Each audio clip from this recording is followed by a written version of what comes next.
किसी गांव में एक जमींदार रहता था। खुदा का दिया हुआ जमींदार के पास सब कुछ था।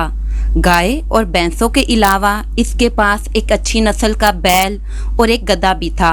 बैल से वो खेतों में हल चलाने का काम लेता था और गधे से सामान वगैरह और गाय भैंसों का चारा ढोने का काम लेता था। जमींदार बैल को सुबह से पिछले पहर तक हल में जोते रखता था। शाम को जब वो घर आता तो उसको खाने के लिए उसे चारा और भूसा डाल देता था, लेकिन गधे को तो खाने के लिए ताज़ा ताज़ा घास मिलती थी और उसे सुबह से शाम तक बैल की तरह काम भी नहीं करना पड़ता था। वक्त इसी तरह से गुजर रहा था। एक दिन जब बैल खेतों से वापस आते हुए गधे के पास से गुजरा तो गधे ने इससे पूछा, और सुनाओ बैल भैया, क्या हाल है? आज काफी थके थके लग रहे हो।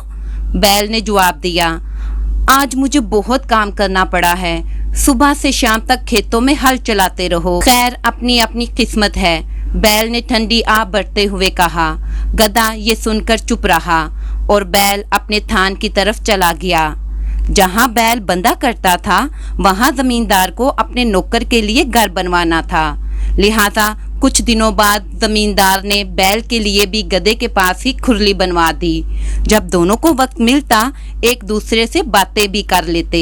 एक रोज बैल को उदास और खामोश देखकर गधे ने इससे पूछा, क्या बात है, आज तुम चुप चुप क्यों हो?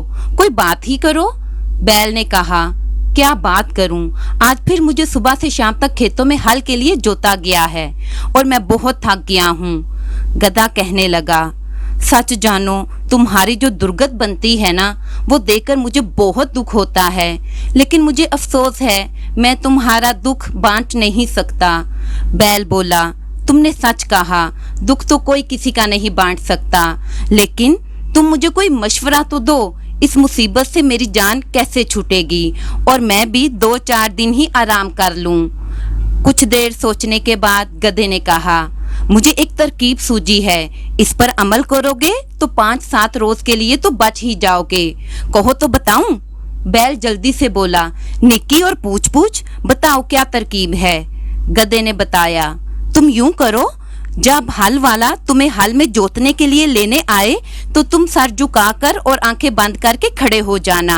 वो तुम्हें खींचे तो तुम 2 कदम चलकर अपनी टांग उठाकर खड़े हो जाना। फिर भी अगर उससे रहम ना आए और खेत पर ले ही जाए तो काम ना करना और जमीन पर बैठ जाना। जितनी जोर जबरदस्ती करे हरगिज मत उठना, गिर गिर पड़ना, फिर वो तुम्हें घर ले आएगा। घर लाकर तुम्हारे आगे चारा डाले तो खाना तो एक तरफ रहा, तुमने तो इसे सूंघना तक नहीं है। इस तरह तुम्हें कुछ दिन आराम मिल जाएगा, क्योंकि बीमार जानवर से कोई मेहनत नहीं लिया करता। लो, मुझे ये एक तरकीब सूझी थी जो मैंने तुम्हें बता दी। अब इस पर अमल करने या ना करने का तुम्हें इख्तियार है। बैल ने कहा, भाई गधे, मुझे तुम्हारा ये मशवरा बहुत पसंद आया है। मैं सुबह ही तुम्हारे कहे पर अमल करता हूँ। 2-4 दिन तो इस मुशक्कत भरे काम से जान छूटेगी। चुनाचे सुबह हुई तो बैल को खेतों पर ले जाया गया और उसने गधे के बताए हुए पर अमल करना शुरू कर दिया। नौकर इसको बीमार समझकर फौरन घर वापस ले आया और आके जमींदार को बताया। जमींदार ने फौरन नौकर को जानवरों के डॉक्टर को लाने के लिए भेजा। डॉक्टर आया और बैल का पूरा मुआयना करने के बाद जमींदार को बताया, बज़ाहिर तो बैल को कोई मसला नजर नहीं आ रहा और ना ही किसी किस्म की कोई बीमारी, लेकिन मैं कुछ दवाएं लिख देता हूँ, वो इसे दे दें, ठीक हो जाएगा इंशाल्लाह। दवाइयाँ मंगवाई गईं और बैल को दी गईं। बैल को कोई मसला होता तो दवाइयाँ असर करती ना। बैल बहुत खुश था। जमींदार और नौकर दिन रात इसके आगे पीछे फिर रहे थे ताकि वो जल्दी से ठीक हो जाए और इसे दोबारा से खेतों में हल जोतने के लिए ले जाया जाए, लेकिन बैल तो ठीक होने का नाम ही नहीं ले रहा था। जमींदार को खेत में हल जोतकर फसल बोनी थी, लिहाजा नौकर ने कहा, साहब, क्यों ना बैल की जगह इस गधे को हल के लिए जोत लें ताकि फसल तो अपने वक्त पर बोई जा सके ना।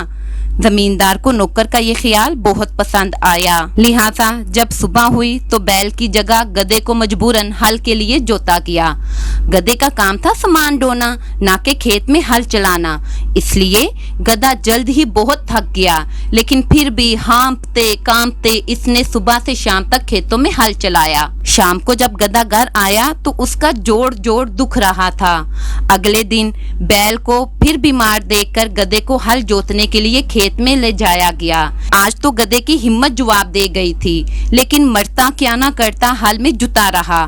शाम को जब गधे की मुलाकात बैल से हुई तो उसने फौरन उसे कहा, भाई बैल, अब तुम्हें 5 से 7 दिन तो हो चुके हैं आराम करते हुए, लिहाजा फौरन अब ये ड्रामा बंद कर दो और सुबह अपने काम पर जाओ। तुम्हारी जगह मैं खेतों में काम कर करके मर जाऊंगा। बैल गधे की बात सुनकर हंस पड़ा और गधे को जवाब दिया, भाई गधे, अब तुम्हें पता चला मुझे कितना काम करना पड़ता है। मैं तो कुछ दिन और आराम करना चाहता हूँ, लिहाजा मुझसे इस ड्रामे को बंद करने की उम्मीद हरगिज मत रखना। बैल ने गधे को साफ इनकार कर दिया था और गधा दिल में सोच रहा था, मेरी नेकी मेरे ही गले पड़ गई, अब क्या करूं। सुबह हुई तो जमींदार गधे को हल चलाने के लिए जैसे ही लेकर घर से निकलने लगा तो नौकर ने उसे बताया, साहिब, आपका कोई दोस्त आपसे मिलने आया है। लिहाजा दोस्त को सेहन में बिछी हुई चारपाई पर ही बिठा दिया गया। जमींदार और उसका दोस्त आपस में बातें करने लगे। गधा पास ही खड़ा था। बातें करते हुए जमींदार और इसका दोस्त बैल के पास गए। जमींदार का दोस्त बैल को देखने लगा। थोड़ी देर के बाद जमींदार का दोस्त चला गया। गधा चलता हुआ बैल के पास आया और बड़ी अफसुर्दगी से बोला, अच्छा बैल भाई, कहा सुना माफ करना। बैल ने गधे को हैरानगी से देखते हुए कहा, भाई गधे, तुम ऐसा क्यों कह रहे हो? तो गधे ने कहा कि ये जो तुम आदमी देख रहे थे ना, हाँ हाँ, वो तो जमींदार का दोस्त है, मुझे पता है। बैल ने जल्दी से गधे की बात काटते हुए कहा, नहीं नहीं बैल भाई, तुम्हें गलत फहमी हुई है, वो एक कसाई था, जमींदार का दोस्त नहीं था। तुम ठीक नहीं हो रहे थे ना, तो जमींदार को लगा अब तुम इसके किसी काम के नहीं हो, लिहाजा उसने कसाई से तुम्हारा सौदा तय कर दिया है, जो तुम्हें सुबह आकर ले जाएगा। ये सुनकर तो बैल के होश ही उड़ गए। जब जमींदार वापस आया तो क्या देखता है कि बैल बला चंगा उछल रहा है। तो जमींदार बहुत खुश हो गया और वो गधे को छोड़कर बैल को अपने साथ खेतों में ले गया। ऐसे गधे की इस रोज रोज की मुशक्कत से जान भी छूट गई। सही कहते हैं लोग, घी सीधी उंगली से ना निकले तो उंगली टेढ़ी ही करनी पड़ती है।